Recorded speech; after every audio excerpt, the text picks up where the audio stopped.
A Science of Change, podcasting by Gil Crosby, social scientist, author, and organization development professional since 1984.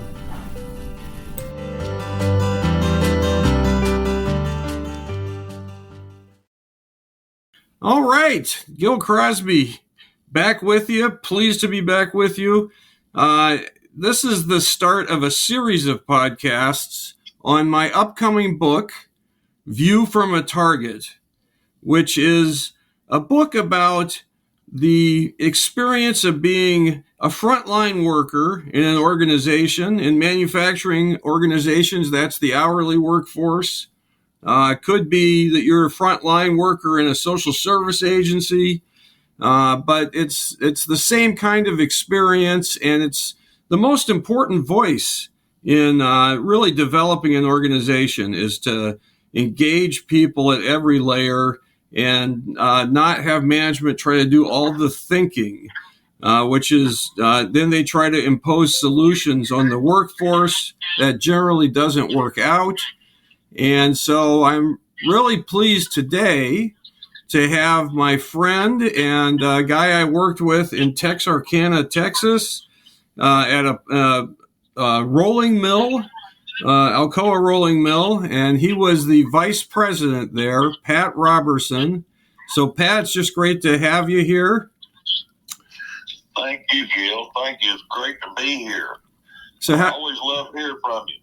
Well, it's great to hear your voice too. So, just go ahead and talk about. Let's start with what was life like in the organization for you before we ever showed up.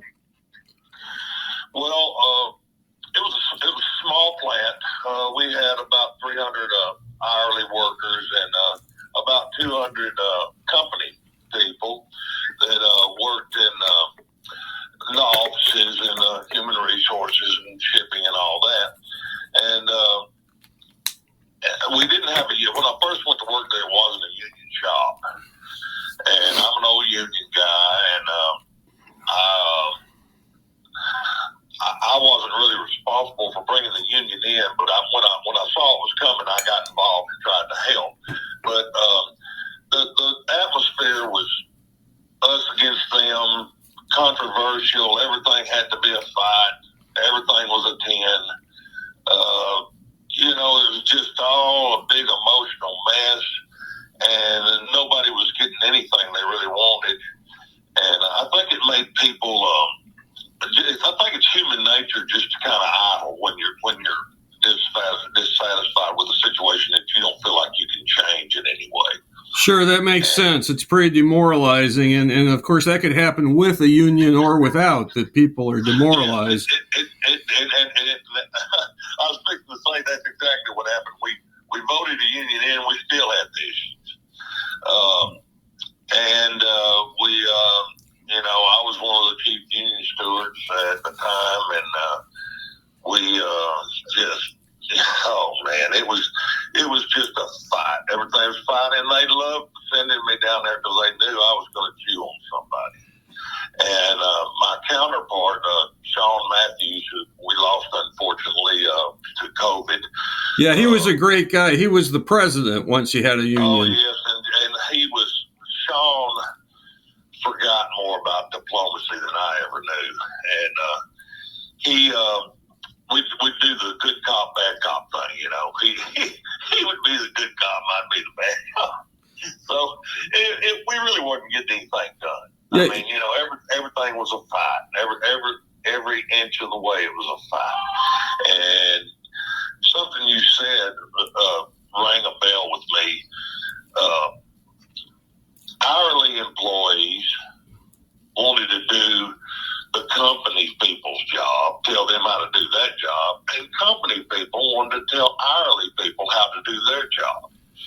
So they both had their place, and they both were better at their specific realms of influence, but they were both trying to tell the other one what they were doing wrong. Yeah, they were stuck in a lot of blame. Right. It was just all blame, So, I wouldn't have any idea how to do the human resource job that the people that are human resources people, I know it had to be miserable for them. Yep. Because I was miserable, and I hated going to work. I really hated, because I knew as soon as I walked in that gate, I was fixing to start getting hammered with so-and-so did this. I need you to do this. File agreements on this. Some of them wanted to file grievances against each other, and it was horrible. Well, it reminds me of, our mutual friend who passed away in 2019, who really came up with the title of this book, Cotton Mirrors. What he said about his experience at Warrick before we ever showed up, he said that there were only two emotions. One was we were either pissed off or we weren't pissed off. And that was it. That was the whole range of... That was it. And that's a darn good description of what we were. And probably pissed off more often than not. All the time. And speaking of Cotton, I was sad to hear that he passed. I really enjoyed meeting Cotton, and he was such a neat guy and such a sincere man with that really believed in the mission, and which is the workshop that we went through was he was there when I went through it with right. you and him, and your dad came down one time, and it was just a great experience. But we'll get into that. But he was such a good guy, and it changed his life, and it changed my life. And that's I'm probably that end of the spectrum. I'm sure there's people that go, yeah, it worked, but all of a sudden I started having an ability to have a say in how I was doing something. So yeah, I liked it, and but for me it was life changing because I applied it to my everyday life. Well, that's one of the things I love about it is people, if they start working on taking responsibility for their own reactions, that transfers right outside of work, right to your home life and, how you relate to family and so on. Well, that's right. Everything's not a 10. And it's easy to attach emotion to everything. And I think it, in some ways it's a human thing that we just, kind of, our first reaction is to be standoffish, or at least some of us. It's kind of a mechanism of protection, I guess, but it sure is. It can turn into something much worse. Yep, and that's what had happened in our facility. Yeah, and once people feel like they're not being respected or heard, if people get pushed, they push back. Yes. Including management people. They get pushed, they push back, and the whole thing becomes personal. And it really does. And, we had another experience we had there was, we had a really good plant manager that worked with you, do everything. The next guy comes in, everything's a process problem. We're doing everything wrong. And, he approached it in a way that I'm telling you, this is what's going to happen, and you're going to do it, or you're going to hit the gate, And actually, that's when the union got voted in. Was when that guy was. I won't mention any names because it wouldn't be nice to do that. And he went on and had a good career somewhere else. But he really turned the tide on that particular facility going union. Well, he was probably right. Everything was being done wrong to some extent. But he went about it by trying to force solutions on you and the other workers. And, yes, and people, boy, I hate to even say this, but people in the South are stubborn. and they don't like being told they're ignorant or being made to feel like they're ignorant. Yep. When they may be you tell somebody they're ignorant, boy, they get mad at you. But it just means you don't have the knowledge of something. Sure, and calling them ignorant is ignorant. I mean, it's ignorant. Yeah, doesn't help any. It doesn't help anything, you know. In fact, it makes it much worse. Yep. Well, and, you start building those walls, and man, they start getting reinforced, and before long, you just got two big walls up against each other. Yep, where everything's just another battle, basically. Everything's another brick in the wall. To quote a great song I love. Yeah. It's just another brick. Now, well, we're just going to stick this up there too, and it's going to be another stumbling thing. And if I try to bring this up, I'm bringing this up, and you know, it never ends. Yep. Well, look, it's poison for the facility. It is. It's poison for everybody. It's poison for productivity too. It's just absolutely and safety. Yes, and safety like that. So you were in Alcoa, and there they had an emphasis on safety, but when you were all pissed off at each other, that probably wasn't helping much. No, it was horrible, and you know, just everything changed. It was not. It didn't just change overnight. It wasn't like it was just you flip the switch and everything's all right. But what it did was it gave everybody, and I'm talking about the workshops, it gave everybody the tools to proceed in a manner that would be productive and would be not conciliatory, but would be a way for both sides to understand the other side's issues and continue to process the mail and get things done better. Yep, makes sense. So you're talking about the T groups. We call that tough stuff. Right. And just a couple things about that. One is, as you know, that it was an hourly worker that first said that phrase. He said he was sitting in the back, you know, being pissed off for a couple days in the workshop, and then at some point it just hit him that, and he said this. He said, you know, this isn't soft stuff. These aren't soft skills. This is tough stuff. Yeah. And yep, and that's what we stuck with after that. I just want to say that one thing we do that's different, because we believe it, is we mix people together. When we're training people, we want the union president, the union people, of course, in the workshop. We want the plant manager. We want all layers of managers mixed in with the union people so they can work on skills while they talk about work issues. Yeah. Well, and that's exactly what happened. We had the workshops, and we did that, but we also started people going into the offices, people coming out of the offices, going into the shop, and experiencing just the atmosphere around the machine that's loud, it's hot, it's you smell oil and everything. You know, it's a workshop. So these things are clanging away, and I actually had people say, I had no idea this is what it was like. And I said, yes, it's loud. And I said, but you become numb to it after a while. You get used to it. If you wear your ear protection, if you wear your proper PPE, it's not going to hurt you.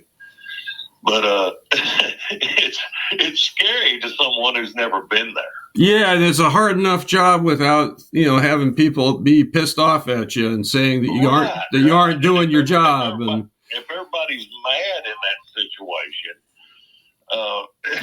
it's miserable. Yep. And that's how it is in a lot of places, unfortunately. Well, I hear it all the time, and I have suggested, of course, I have little or no power over anybody, but I have suggested to union friends that still work in shops or union shops that they might try to contact y'all because of how much it helped you. And, some think I'm selling out, and some listen and think, I know this guy didn't sell out. He's not a sellout.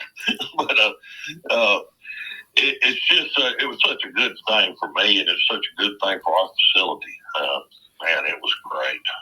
Well, I want to just, again, going back to cotton. So when you talk about transformation, there he was in the pot rooms, and he was a union steward. And he says he got elected because he would fight about anything. Didn't matter what it was, didn't matter who was right or wrong or anything like that. Anybody would come to him and say, yeah, management's doing this. He was the attack dog. He'd just go and fight. And he realized at some point with my father's help in particular, that it was bad for him. It was bad for the place. You had a role like that. You had a role like that too. I think you said you had nicknames, right? Yeah, they'd call Sean Little Johnny Cochran, and they'd call me Mr. T. And or Yard Dog. Some of them call me Yard Dog. But that's an old Southern thing. Mean as a yard dog. Sure. But they, I did the same thing. I'd fight over anything. I piled grievances up. I flooded them with paperwork, and they resented it because it was some of it was so petty that it could have been resolved with a phone call. Sure, or a conversation. Yes, but man. We were smoking. We were smoking the desk of their HR department with grievances, and just everything. Like I said, everything was a fight. There wasn't any. Oh, we'll try to work with them on. Now we ain't working with them on that because they didn't work with us on so and so. Right. And it just piles up, and. It's sooner or later it's going to fall over, and unfortunately, that's when they shut plants down, and they become so unprofitable that just it's no use in running them.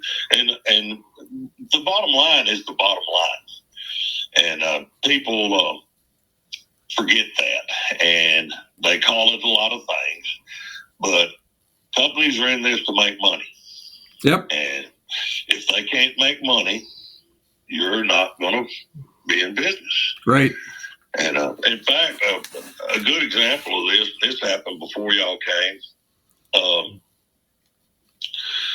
Our production had gotten down low. We were having problems with shipping. We were having problems with quality. People weren't showing up, too, you said. People weren't showing up. They were late all the time. And, I saved so many guys' jobs that should have been fired. Oh, they should have been taken out back and shot. But they were union folks, and going to be union folks. This was actually before the union came in. But I was still like the voice of the workforce. And Sean and I, we'd talk. They'd have meetings, and we'd talk for people, and be told more or less, well, we'll take into consideration what you said, but never mind. But we got down to the point where people were coming in. There wasn't any metal to run. There wasn't anything to pack up. So we started painting floors, and we which I'm sure you were all enthusiastic about doing that. Oh, it was horrible. And so we'd come in and paint the motor room floor. And then the next night we'd come in and paint the machine floor. And the next night we'd come in and put another coat of paint on the motor room floor. And we did this every other night for a month. I mean, it had to have a layer of about an inch of paint on it. But it was busy work, and everybody's going, well, I like this, And I said, well, this is not good, guys. I said, nothing going out the door, nothing coming in the door. The doors are fixing to close. And, boy, they started having layoffs. And, finally the market kind of rebounded, and we started. They were looking at shutting us down, I believe, but it was between us and a plant in Warrick, I believe, if I'm not mistaken. And yeah, because they had never came to that. They had fabrication and a paint line and all that kind of stuff in Warrick. Right, and so it was competitive, and some of the market had gone overseas. We had lost the can stock, which was a huge market. Well, so that was all like before, and like you mentioned, grievances and so on. So what was it like after we had done some work with you? Well, it changed everything. For one thing, like you talked about, we started mixing in the group. We mixed people together from company side, from the company side, and from the union side. And we'd already gone union by the time y'all came in. Right. And some of those people I had seen and never spoke to in 5 years I'd been there. And it was that kind of separation, You didn't really want to be seen talking to any of those people because they were those people. They were the company. Mm-hmm. So here we are, all of a sudden we're in a circle with those people, and we're all talking about how we feel about it. And to me, that changed me to where I thought, these are just humans, just like me. Everybody's the same. I'm putting too much capital in emotion when I should be putting capital into productive conversations that might lead to an outcome that everyone can live with, Mm-hmm. and is better for the company. So that made a big difference. That changed my life in a lot of ways. Controlling where I invested emotional capital, because, like I've said, everything's not a 10, and so things started changing. We one of the gripes was channel locks, and this is a funny thing to me. It is, and I think Pete Melotis was the plant manager when all this was going on, wasn't he? Yeah, he was there when we arrived. Yeah, and so one of the big gripes with everything to do with aluminum cutting heads, you need channel locks to do a lot of it. So there's a need for channel locks on every head setting station. Well, they would get stolen. They would get lost. They would get torn up. You was having to check them out every shift, and it's just a nightmare, And people were using it as an excuse to start later. It was just an excuse. And when people are demoralized, they're more likely to walk off with stuff like that. Right, yeah.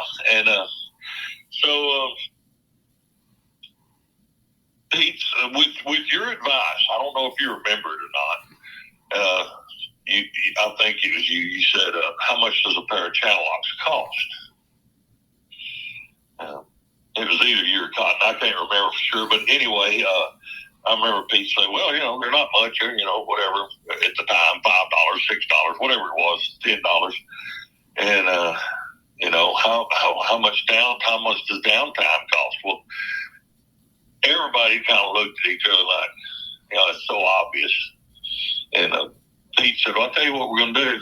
We're going to buy one for every machine out there, and we're going to buy an extra one and put it in the stock room in case that one gets broke.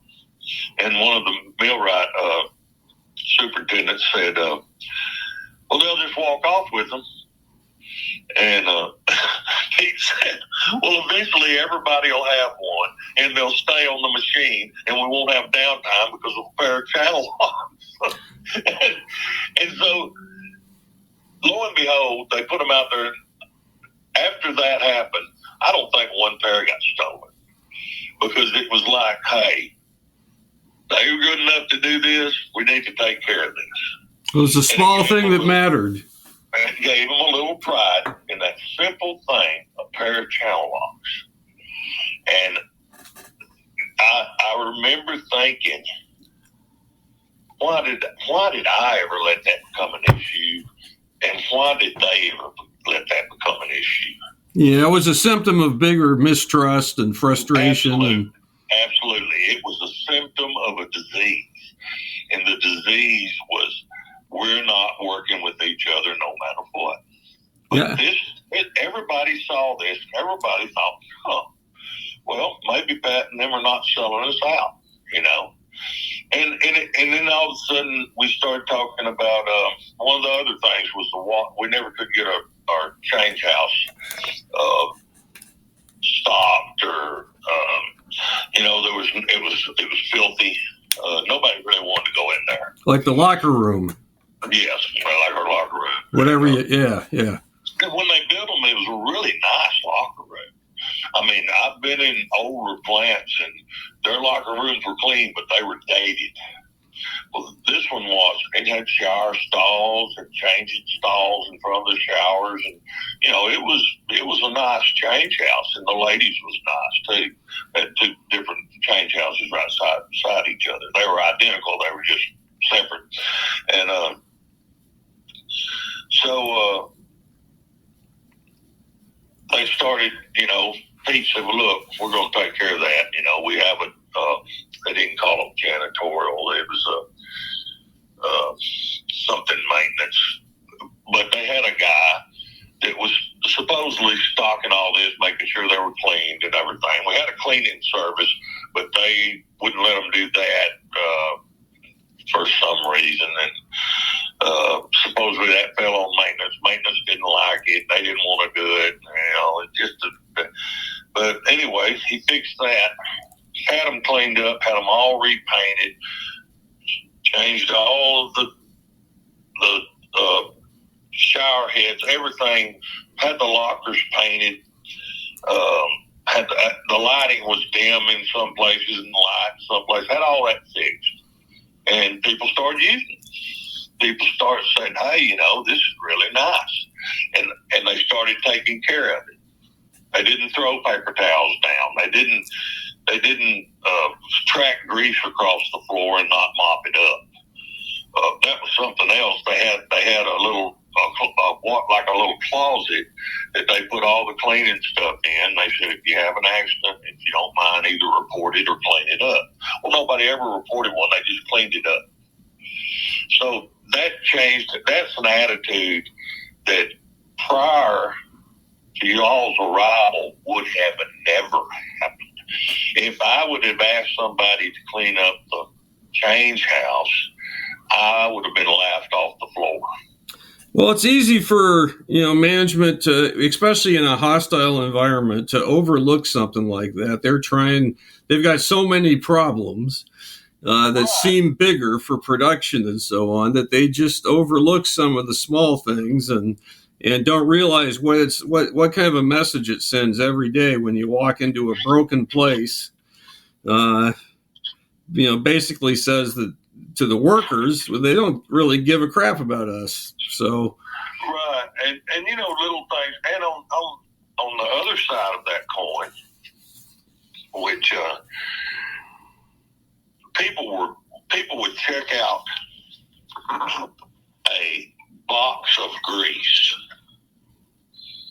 And there would be, now this grease they used in grease guns to grease heads and the machines and stuff like that. It's important. It's a heavy industrial grease. Well, you couldn't check out a tube. You had to check out a box.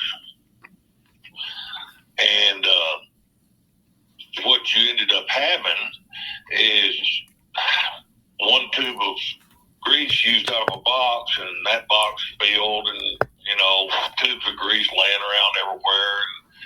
And they didn't all get used, and sometimes they just throw them away. And so when we were looking at budget items, which is our company, they didn't just open up the books to us, but they more or less said, "Look, this is the cost list for everyday items: gloves, grease, cutting knives, head spacers, anything that was an everyday usage thing, brooms, mops, buckets." And you realize, it doesn't take long before you have $10,000 or $15,000 stuff in your trash can that never got used. So on a recurring basis, everybody said, "Look, break it down. Don't make people take a bundle of gloves. They're going to lose half of them. Give them a set pair of gloves. In fact, unless they have a use for it, don't give them 2 pair of gloves. Give them a pair of gloves. If they come every day and need a pair of gloves, give them a pair of gloves." And that changed everything. People started keeping up with their gloves. They started keeping up with they started only getting a couple of tubes of grease. Those operators knew how much grease it was going to take to run that machine for a week. Of course. And they knew it wasn't going to take a whole box. And they knew that they could wear a pair of gloves. Now, working on a sheet metal line, you wear out gloves pretty quickly.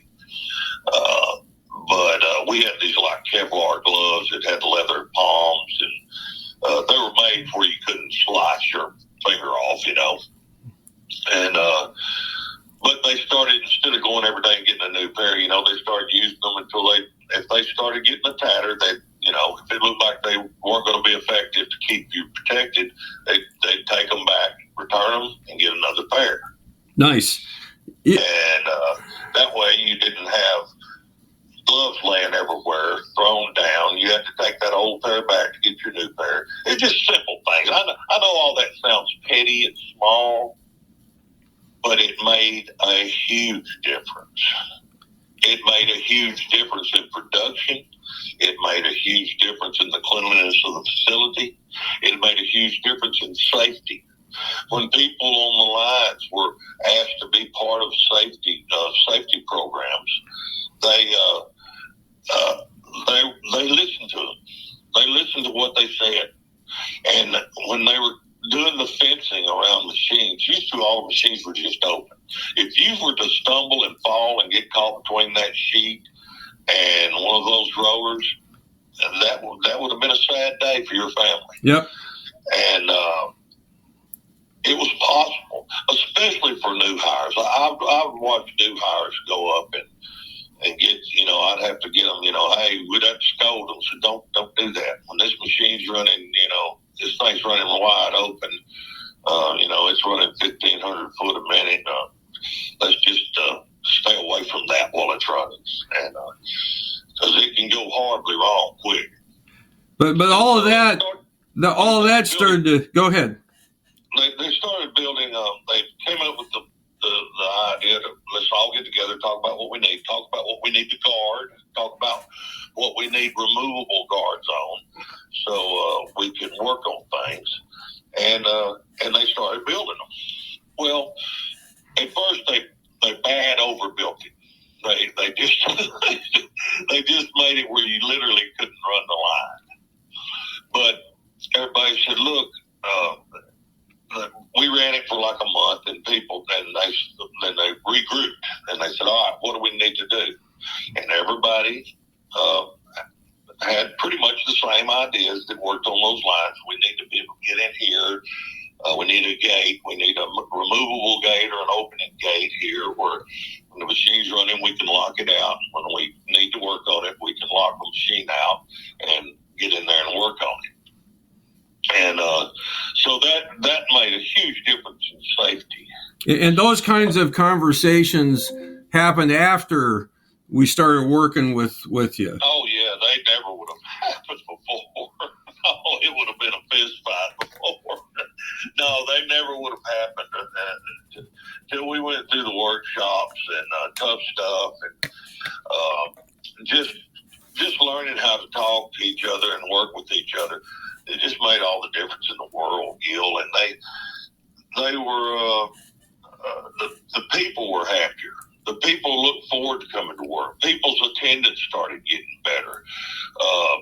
People's attitudes changed, and everybody. It was more competitive then. It was more like, hey, we're gonna, I remember my group one night ran like, I don't know, this outrageous amount of metal, and the next crew came on. They said, "Oh man, we're gonna beat that," And so it was high quality, great production. The company was happy. The people were happy. The nights flew by. It was a panacea compared to what we had. What you were going through, yeah. It was horrible. It was horrible. Again, for management and labor. Yes, and it made the difference. That's something else. You started seeing people come out. There would be groups, and there would be just regular office girls and guys that worked in the offices that you never even knew worked there, some of them. And they would, when they came into the plant, one of the shop hourly employees, union hands, would be waiting on them to give them a tour and keep them in the safe spots, because there's inherent danger in any meal. Sure. So if you follow procedures and you follow your SOPs, you're not going to get hurt. But someone who doesn't know the procedures can wander off and might get hurt. So we would lead them through the plant, and we'd show them each individual machine, introduce them to whoever was working on that machine. They got the faces. They got to know faces and names.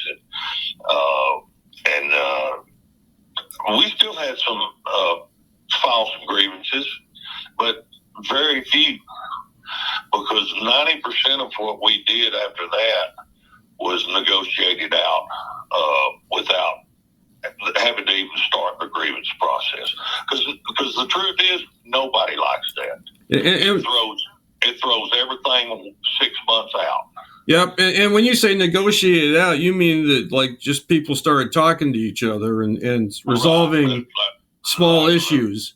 The people that were making the company decisions talked to the people on the floor that were making the production decisions, and those processes have to be important for a plant to work. You can't, people would say before y'all's program, well, those people down there don't know what they're doing. They don't know anything about aluminum. What for us, they went, blah, blah, blah, blah, blah. And I always thought, even then, yeah, but could you go down and do their job? Because they got a job too, And so it just opened up all sorts of alleys for them to come out and see us, for us to go in and see them. They started opening their doors. If you wanted to walk down there and go into the HR department or anywhere in the office, you wanted to see somebody, you walk in there, you talk to the little lady at the front desk, Gwen, and she'd say, "Let me see if they're in, Pat," or "Let me say anybody. Let me see if they're in." And if they're in and they're not busy, and you go right back and talk to them. And so it started helping with people that were actually working with customers, talking to people that were producing that customer's metal. Now, you would think that would be something they'd do anyway, but I'm telling you, it was so cloudy, nobody could see through it before. Yeah, you mentioned that the customers actually started coming out to the floor also. Yes, that was something else that was so great. We started having, I'm going to drink me some lemon water. My palate's a little dry. No worries. We started having companies come that were using the products we're creating for the final disposition of the metal, whatever it was. If they were making pans, if they were making radiators or heater coils or whatever they were making, cans.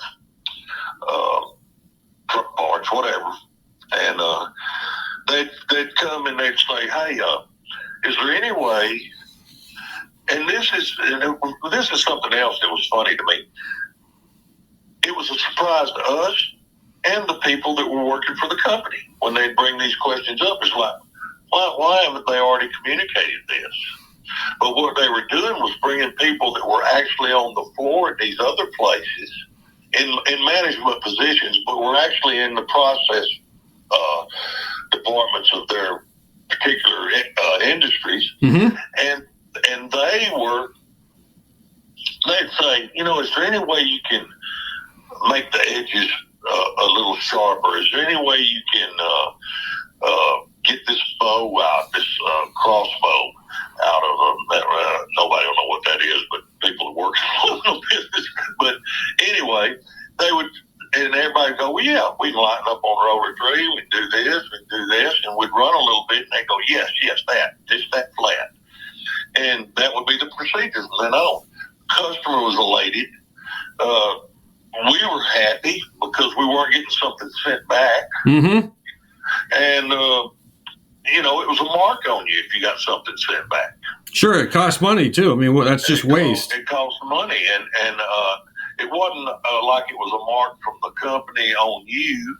It was a mark to everybody. Everybody go, "Man, you let that get out. Why don't you let that get out?" Mm-hmm. It reminded me of playing football. If I missed a block, my guys go, "Man, why did you miss that block? What's wrong with you?" Well, it's the same thing. You're on the team there, and everybody's going, "Man, now they're going to think everything from Texarkana, Alcoa is trash." Mm-hmm. But it changed all that. And people took a lot more pride, hardly had any returns, hardly had any complaints. It was, and we changed the way we warehouse things. I ended up getting in the warehouse into things and shipping, and we came up with this segregation method, how to separate the metal where it was easier to pull, and when you got ready to ship it, all that was because of the T group, tough stuff, the programs we went through, the communication skills we learned. All that happened because of that. Yeah, you said that nothing else I can attribute it to. You said that before that, the management, the last thing they wanted was for any customers to meet any of your hourly workers. Oh no, they would never bring anybody in. I'll never forget, I don't know whether you remember Don Davies or not. Now, Don Davies was the union president when y'all first came down there. He was going to work for the union. But I remember one time, I can't remember that. He was the CEO of Alcoa. I think he was from Rio de Janeiro. Yeah. Belda, maybe? He came through and he was talking, and of course they brought him over to meet us. And like I say, just before y'all come in, we'd gone union. And the guy says, "Well, why insurance, y'all's insurance is going up and it costs so much?" And Don said, "Yeah, corporate greed." And we were on him, we were like, we didn't care. This guy was so important that we were like ants on a basketball team. But we were on the guy, and he kind of looked at us like, "Oh my God, these guys are nuts, how's this ever going to work?" But I remember that was the attitude. They bring somebody in here, we're going to attack them. Mm-hmm. Of course they didn't want to bring anybody in there. Yeah, right. Why would you? I don't blame them. I wouldn't have brought anybody in there either. So, of course, you wouldn't be caught dead walking into the offices by yourself back then either. That's something else that goes back to what I was saying about you. They opened the doors where you could walk in, talk to people, and learn things. Mm-hmm. And it was acceptable to do so from the union standpoint and from the company standpoint. That's great. And that was, if you'd have done that before, Gil, you would have been ostracized. It would have been, hey, these guys are no good. They're sellouts, they're going down there and making deals behind your back. But yeah, that peer pressure is hard to buck. It's hard to buck, and there's an ego thing. When you're pumped up enough and people have told you enough that you're great. You go get them, you tear them up. Don't let them talk you down. You do this. Well, you build that up in yourself and say, well, that's what I'm expected to do. I'm going to do that. Yep. And after that, I thought, what I really need to do is resolve their gripe. I need to figure out a way to resolve their gripe where everybody can live with it. And that just changed the way everything happened. We still filed some grievances. Occasionally there'd be something, but nobody got mad about it. Nobody took it personally. It was like, hey, file a grievance. I understand. We'll let it go to arbitration and see what happens. And a lot of times after that, it never went to arbitration. I don't think we went to arbitration after y'all's workshop. I think we probably didn't go to arbitration 10 to 15 times, where we were going 10 to 15 times a month before. Wow, what a mess. It's horrible. Well, look, I just want to go backwards a little bit here, because I do remember that channel locks conversation. I was at least part of that, and part of what we did there, we called a tippy, but it was a big planning session and this was after doing some of those other workshops, kind of get the mood changed a little bit and the way people were relating. But we had a planning session where a whole bunch of hourly workers were mixed in with the management, and you guys just looked together at like, what's really in the way here, and what can we do about it? And I think some of that stuff about like the locker room and so on got raised in those conversations. They did. All of the pettiness from that's kind of an aggressive word. I don't mean it that. That's probably accurate. Petty. I don't mean people were acting petty to each other in this circle. But what I'm saying is all of the little things that were irking people on both sides of the fence were brought to a head there. Yeah. This is what we don't like. Well, this is what we don't like. And this is what we don't like. And then finally, after everybody got it off their chest, they said, well, somebody said, I can't remember the guy's name, but he was a company man. And he said, well, I can resolve this right now. And then one of the union guys said, well, we can fix that issue she was talking about. We can fix that. That's just a process. Works just as good one way as it does the other. And so that was the crack that split that division thing, and actually it was the weld that welded the crack back. It started bringing people together. It started bringing people saying, hey, if we can resolve that, we can resolve this. Makes sense. And we got rid of all of the little things first. And that's why I say we hardly ever filed a grievance after that, because we found out what was keeping us apart was really kind of little things. It wasn't as big as we thought it was. Yep. And it took an outside entity to come in and tell us that, because it was so poisoned in the facility. There's no way that was ever going to be resolved from within. It just wasn't going to happen. Well, or at least it took us helping you guys actually just start listening to each other. That's exactly what I'm talking about. I don't think we would have ever done that had y'all not come in. I don't think it would have happened. I think the plant would have eventually be shut down. Now that facility was eventually shut down, but it wasn't because of we were doing great right up to the end, but the market fell out, and there was nothing. It wasn't anybody's fault. I mean, Alcoa had to scramble. They had to shut some plants down. And they kept us going for about a year and a half there when they probably should have gone ahead and shut us down. And but they brought in this guy that I can't remember his name now, but he was the new plant manager, and they brought him in to shut us down. We found out later, but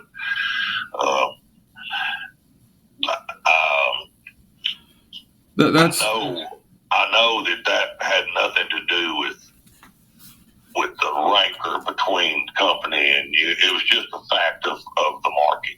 The market fell out, and wasn't nothing to do about it. It was right after 9/11. Mm-hmm. Everybody was scared. Everybody was slowing up and withdrawing. So it didn't have anything to do with anything else, because right up until that, man, we were rolling wide open and breaking records, and we were beating bigger plants. Eventually, it reopened, right? Oh yeah, it's. I was telling you, it's 3 times as bigger footprint as it was when I worked there. It's huge now. Well, I'm glad for that, because, I mean, I am too, because it's got a lot of jobs. Good jobs. And yep. It's a good place for our. We have a relatively poor area around here, so good jobs are important, and especially from the county I'm in. Cass County is a pretty poor county in Texas, and so that's not far for us to go. You've got to go out of county to get a job like that, unless you go to the paper mill up in Domino. And but means a lot to people. It means a lot to people, and it means a lot to everybody, and that not just the people that go to work there, but the people that it's their support, the little shops, the stores, filling stations, the clothing stores. Everything's tied together. Well, I'd like to think that the way you guys were, operating after we worked with you was part of the reason why it was attractive to whoever, is now running it. Well, it is. And I'll tell you why. They look at the numbers, and they looked at this little engine that could. And like I say, we were really a tiny facility. There's probably 600 people in the whole plant, company and hourly workforce. And you got some plants that have 5,000 or 6,000 people in them. Well, we were just smoking hot. So they looked at this and they go, hey, look at this. This little plant was spitting out this much product with this many people. Why build a new facility when we can just drop in here, crank this one up, and get that workforce? Obviously, there's a good workforce in the area. And a lot of people went back, and they took those ideas with them, I'll assure you.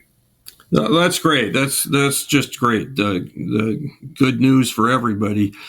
Hey, so I'm just thinking about, again, the before and after.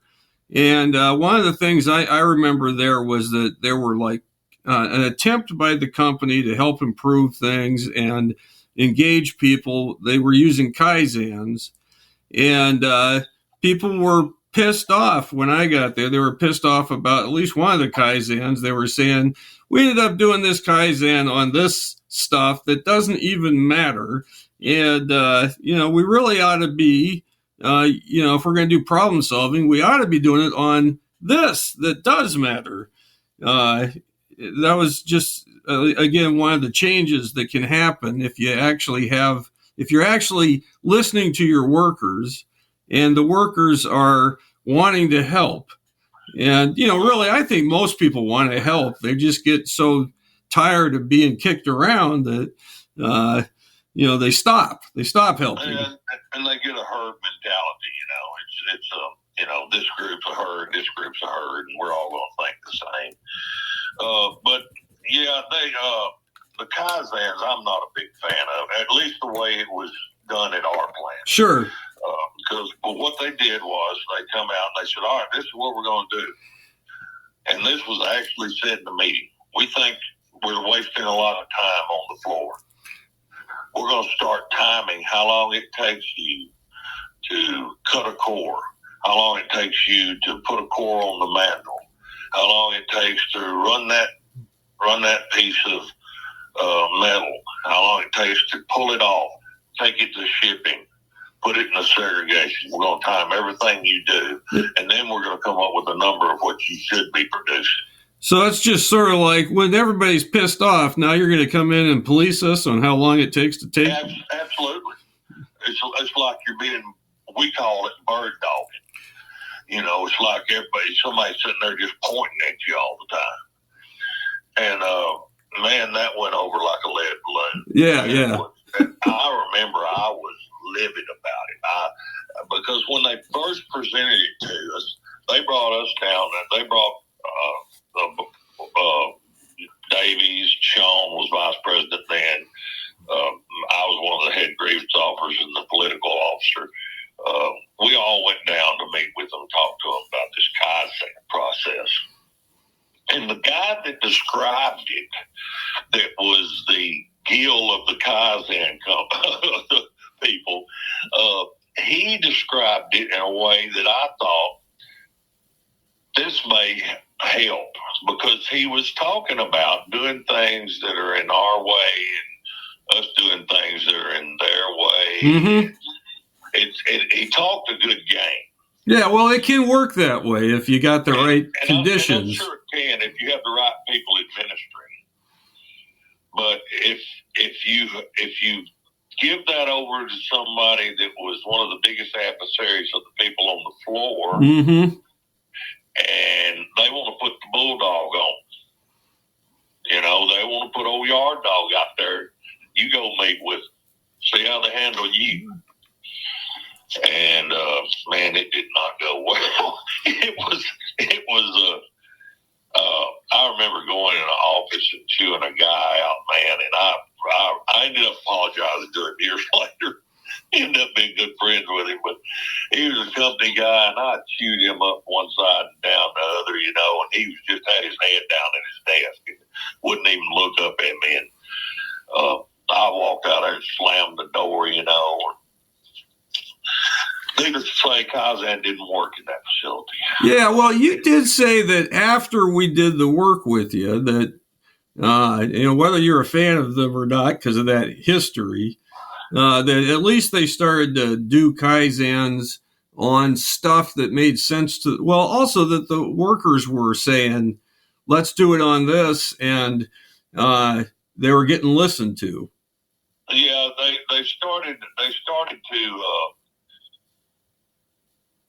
It was still divided. It was still divided. There was some people, it seemed like, were getting stuff done, and some people couldn't get stuff done. And there was a conversation going on, but people were still snippy at each other. Well, that's what happens when you try to force something in. Right, and it was done like a hammer. Right. It wasn't, hey, 6 months out, we're going to start Kaizen, and here's some literature, read up about it, and learn a little bit about it. It was, hey, next Monday we're going to start a Kaizen. We're going to have a guy come and explain to you what it is, and then we're going to proceed with it. And it was like, oh, crap, what is this? This is another... You know, we're going to try to get more out of you. You're the reason everything's failing. You know, people had that kind of chip on their shoulder. Sure. And understandably. And I will say this. I had a friend that worked in a paper mill. He's retired now. He was a bearing specialist. He took little tools around him, stethoscopes and stuff. He was a millwright, genius guy, and he would listen to bearings, and he could tell you what was wrong with them, and he'd put calipers on them and learn things. Yeah, he's just a neat guy. And they did a Kaizen, and it really helped them in one of their departments. So I'm not saying that the system's flawed. I'm saying it came into a flawed system and didn't work. Yeah, and maybe got pushed as one more thing, you know, being pushed on the workforce. So, right, yeah, and that's what they felt like. They felt like, oh, here comes something else. You know, this is going to be. You know, one time they said they came out, and this was another one of the petty things. They come out and said you can't take coffee out on the machine floor. Well, that just made people stay in the break room more.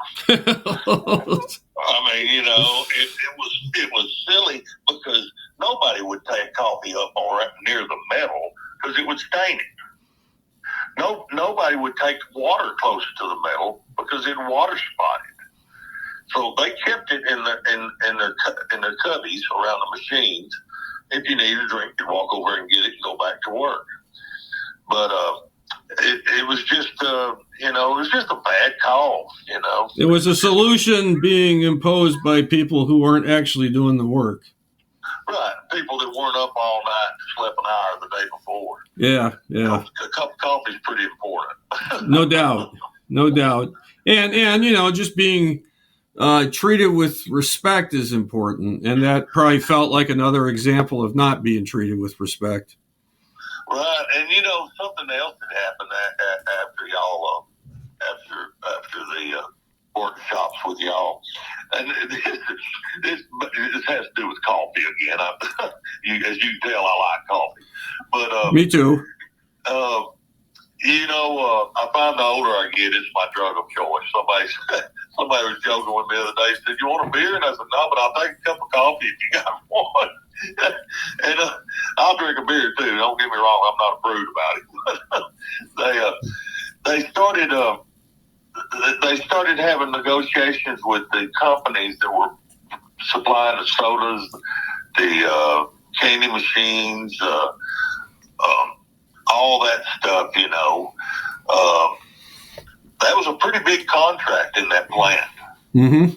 So somebody outside was getting that contract. Well, they were also selling coffee, and they were putting, they had you were supposed to put like a, donation in the box and all this stuff to keep the coffee coming. Well, Sean got on the negotiation team with the hiring of the contractors that were bringing this stuff in, and got talking to him, and the guy said, "Hey, we make nothing on coffee anyway. They give it to us as part of a program to promote this machine. Tell you what we'll do. We got boxes of these machines. We'll put a machine in every break room, and we'll just supply the coffee. Coffee won't cost you anything. We'll raise the price on our Cokes a dime or whatever it was, and we'll make up for it there." And everybody says, "Great, nobody needs to be drinking that many Cokes anyway." But nobody ever noticed it went up. Nobody cared. They got free coffee. Well, that sounds like a good thing. It's simple. It's simple, and all it took was asking. All it took was asking. Nobody was even asking the vendor to do this.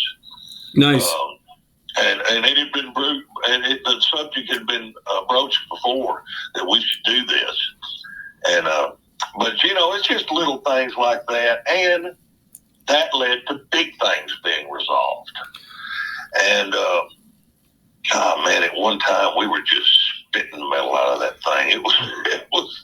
Yeah, you got your processes running smooth because people started to. Backed up. I remember coming to work at night. I worked straight nights for the last years I was in that plant because we needed a strong union guy on nights, and I preferred nights because my daughter was in volleyball at the time in high school, and I could sleep in the mornings and then get up about 5 o'clock and go to her volleyball games before work, and it was just better for me. Family wise, I spent more time with my family that way. Mm-hmm. And I remember coming to work at night, and there would be trucks back down that road that ran in front of the plant all the way to Highway 67 because we were loading them out just left and right. And they'd be coming out the gate, and I know they'd be backing in when I'd walk in. And I'd go relieve my guy. I'd always try to relieve him 15, 20 minutes early. And once you're released there, you can go. And most of them would go to the change house, change and buff up, leave that way. But it made a difference in the production. It made a difference in the safety. It made a difference in the general cleanliness. It made a difference in everyone's attitudes. The quality of the product. the quality of the product, the maintenance, everything got better because people bought into it and people were listened to. And I remember in the cast house, they were having problems with this alloy. And one of the guys who was not a metal guy or anything, he was a guy that had a high school education, but had been making aluminum for 25 years. Mm-hmm. And he said, well, I've told them that they need to add more, whatever it was, magnesium or something. It was some additive you put into the aluminum. And he said, if they do that, I think it'll drop this other problem. And I'll remember the metallurgist saying, that might work. He said, that might work. Let's try it. And it solved this huge problem they were having with this particular metal and fatigue. And I think I remember that too. Maybe it might have been somewhat related to the planning process. It was because of you. It was because of you and your team that happened. And because before he'd have looked at somebody else and go, if they just put some magnesium in that, it'd solve that problem. But I ain't telling them. They got a metallurgist up there. I may be mispronouncing that, but they got a guy that's schooled to know what to mix in the metal, and he's telling us what to do. Let him do it. Right, right. That's all well and good. But when you have a guy that's trained in that, who can admit to a guy who's got a high school education, hey, you may know more about this particular issue than I do. I know what the bottom line says you're supposed to do, but maybe that's not working with the quality of materials we're working with. You may be right. Let's try it. Yeah, that's golden. And it's gold, man. The atmosphere wasn't poison. I didn't get inundated with gripes when I walked in the door. I'm not saying that everything was just hunky-dory and perfect, but, prior to us having those workshops and working through tough stuff and doing all the things it took to learn how to communicate to each other, prior to that, when I walked in that gate, there would be people waiting on me, wanting me to file grievances. They would be waiting on me. And before I had a thing, I'd say, follow me to the break room, let me get a cup of coffee and smoke a cigarette, and we'll talk. And I just had to get in that mode. And, man, it would fill up. Finally, a foreman would come in there, hey, guys, y'all going to run anything tonight? It was just it was a poison atmosphere. Yeah. And afterwards, it was like, hey, I walk in here and people going, hey, man, what's going on? What are y'all running tonight? Well, we're running this. Nobody had talked about that before.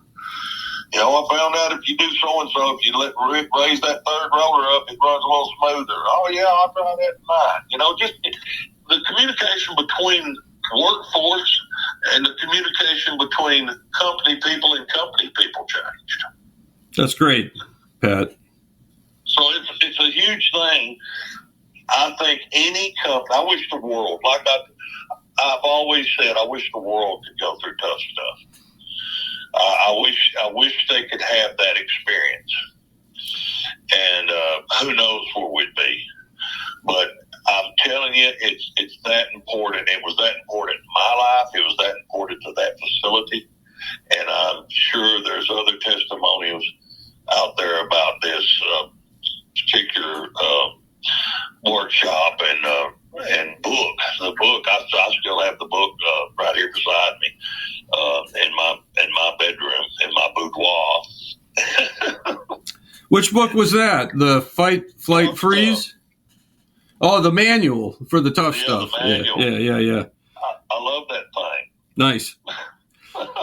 Hey, this is great. I really appreciate this time, and this is again just the kind of thing I'm hoping to have these conversations with others too. And but you mentioned Don Simonik at one point last time we talked. Oh, I ended up loving that guy. Man, he was. I'm not sure what position Don held in the company. What was he? Well, he used to be in charge of Warrick and Tennessee simultaneously, and before that, he worked with Dad at a plant called Addy, a magnesium plant, and they did the same kind of stuff. But down there, I think he was like just an advisor to Pete. Yeah, he was, and that's exactly what he did. But I met him, and he would spend as much time with me because I was the liaison between the union and the program, if you remember, in the union. And he would meet with me just as much as he'd meet with Pete, and he'd meet with us together and talk to us. And then he would he called me down one time and he said, "Hey, you want to go have lunch? It's on me." And I said, "Well, I'll pay for my own because that's a union thing. You know, don't ever let anybody buy you lunch or a Coke." But we met, we talked, we laughed, and I said, "You know, I think it's just the thing I've gotten more out of than anything is just the basic common sense." And he looked at me and smiled, and he said, "Common sense. Not many people have that anymore, do they?" I said, "No." And I said, "You know, I think we all have it, but it may be in a shell that's hasn't been penetrated or doesn't have the ability to get out." And he was such a great guy. He was kind of a mentor in that to me. I kind of looked up to him, really. Yeah, he was a great guy. But I looked up to him, and the way he talked to me was, even though we weren't equals, he talked to me as an equal, if that makes any sense. It makes sense. I mean, this guy was far and beyond in life what I achieved, but he was a good, grounded person, and those kind of people I loved. You know, if I see people that kind of crumble under pressure, it makes me nervous. You know, I get antsy about people like that. But when I see people kind of take a deep breath and give it thought, be thoughtful about what comes out of their mouth next, that means a lot to me. And I think that's one of the things that I took from meeting you and learning the process of communication in a way that has been proven to be successful. I learned two things. I learned not to attach emotion to everything, and I learned sometimes the answer is no, and that's okay. You just go on through the procedure, and you work it and work it and work it, and it will resolve. But you can't just you know, to a hammer, everything looks like a nail. And that's the way we were. We were just striking at everything. And then we found out, hey, if I just go up there and ask this question without venom in my breath, hey, maybe I'll get something done. And I did. And Sean did. Don did. It changed everything. It changed the way we talk to everybody. It changed the way we talk to people. Like I said, they wouldn't want to bring anybody out on the floor before, but they were eager to bring people out on the floor afterwards. Now, like I say, this didn't happen like somebody turning on a light switch. You have to work it. You can't just go, yeah, I heard what they said. But you got to try it. You got to work it. Yeah, and it probably, only took a few months, really, for... It really, this is the honest to God truth. It didn't take a month before things started steamrolling, moving ahead. Processes started going quicker. Little gripes were fixed instantly. I mean, not every little petty thing. Some things, I just tell guys, hey, man, come on. You really want me to go down there with that. And they go, yeah, maybe not. But if I could just get this, even that was a change, though, not just going and fighting about everything. Oh, man, it was huge. It was huge.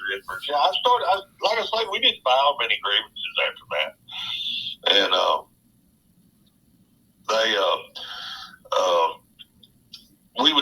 we'd have